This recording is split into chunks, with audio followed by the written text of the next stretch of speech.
दिवाळी सणादरम्यान ठाणे बाजारपेठेत उत्साही वातावरण पसरलेलं पाहायला मिळत असून यामुळे लक्षणीय आर्थिक उलाढाल होत असल्याचं दिसत आहे।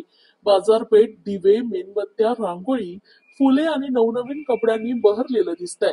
शहरातील रस्त्यांवरील फुटपाथवरील दुकानांमध्येही मोठ्या प्रमाणात विक्री दिसत असून खरेदीसाठी नागरिकांची गर्दी होत आहे।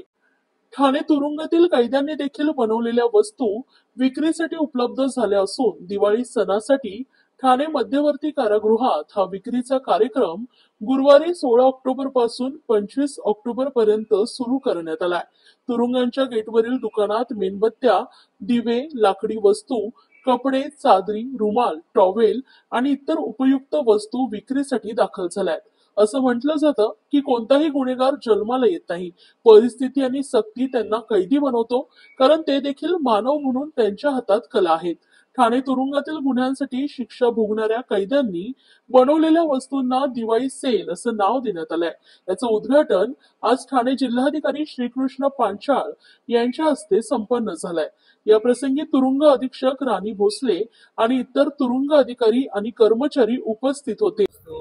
प्रदर्शनीमध्ये आज दिवाळीच्या अगोदर या प्रदर्शनीचं उद्घाटन होतं आणि ठाणे जिल्हा मध्यवर्ती कारागृह इथे कारागृह अधीक्षक, त्यांचा स्टाफ आणि बंदींनी बनवलेल्या वस्तू याची आज पाहणी केली। त्याचं उद्घाटन प्रसंगी इथे उपस्थित होतो। तर यामध्ये अतिशय चांगल्या सागापासून बनवलेल्या वस्तू ज्या आपल्याला मार्केटमध्ये जास्ती किमतीला पडतील पण इथे कमी किमतीमध्ये उपलब्ध आहेत। त्याच पद्धतीने म्हणजे दर्जा जो आहे तो अतिशय उत्तम आहे आणि त्याचसोबत नवीन नवीन प्रोडक्ट बनवण्याचं देखील इथं दरवर्षी त्यांनी उपक्रम हाती घेतलेला आहे, ज्यामध्ये आता कॉटन पासून बनवलेले नॅपकिन्स असतील, टॉवेल्स असतील, तर प्रिंटेड आणि जे मार्केटमध्ये चांगले ब्रँडचे टॉवेल असतील तर ते सुद्धा इथे बनवलेले आहेत। एक इको फ्रेंडली मेसेज देण्यासाठी दिव्यांची दिवाळी करावी असंही इथे त्यांनी दिवे इथे प्रदर्शनीमध्ये आणि विक्रीसाठी ठेवले आहेत। सोबतच जे आपले आकाश कंदील असतात तेही आपण बघतो की आता आपण आत्मनिर्भर भारत आणि स्वदेशी वापरण्याचा प्रयत्न करतोय, तर त्यामध्ये अतिशय चांगले कागदापासून बनवले इको फ्रेंडली म्हणजे प्लास्टिकचा वापर कमी करावा यासाठी देखील चांगले इथे आकाश कंदील बनवले आहेत। अतिशय चांगल्या पद्धतीने नियोजन आणि वस्तूंची प्रदर्शनी इथे ठेवली आहे। यासोबतच इथल्या प्रदर्शनीचा आणि मधल्या कारागृहांचा बघितल्यानंतर हे लक्षात येते की त्यांचा जो रिकामा वेळ असेल तो चांगल्या वेळेमध्ये एक चांगल्या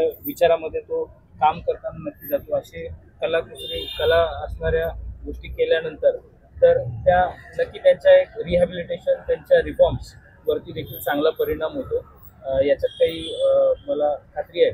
आणि सोबतच या प्रदर्शनीच्या अनुषंगाने याला आणखीन कोणती नवीन टेक्नॉलॉजी, जसं आता पॅकेजिंगला एक टेक्नॉलॉजीचा आम्ही चर्चा केली, छान पद्धतीचे मिलेट्सवर बेस्ड प्रॉडक्ट बनवले आहेत आणि ते चांगली पॅकेजिंग करून त्यांचा ब्रँडिंग करून ते मार्केटमध्ये विक्रीला आणण्यासाठी तोही मी त्यांना प्रस्ताव एक द्यायला सांगितलेला आहे। तो नाविन्य पूर्ण प्रस्ताव देऊन तसं नियोजन आता करण्यात येईल।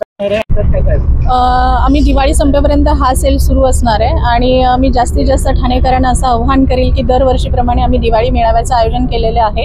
बंद्यांनी अतिशय उत्कृष्ट रित्या खूप चांगल्या वस्तू बनवलेल्या आहेत, तर आपण खूप चांगला प्रतिसाद दरवर्षी देता, तर यावर्षी देखील इथं जास्ती लोकांनी येऊन जास्तीत जास्त खरेदी करावी जेणेकरून आमच्या सर्व बंदीजनांचं मनोबल वाढेल। तर मी सगळ्या ठाणेकरांना आव्हान करते, सगळ्या नागरिकांना आव्हान करते की तुम्ही या आणि इथे पहा की बंद्यांनी ज्या पद्धतीने इथे त्यांचं मन लावून काम केलेलं आहे, तर तुमचा प्रतिसाद हे आमचं मनोबल वाढवणारे ठरणार आहे।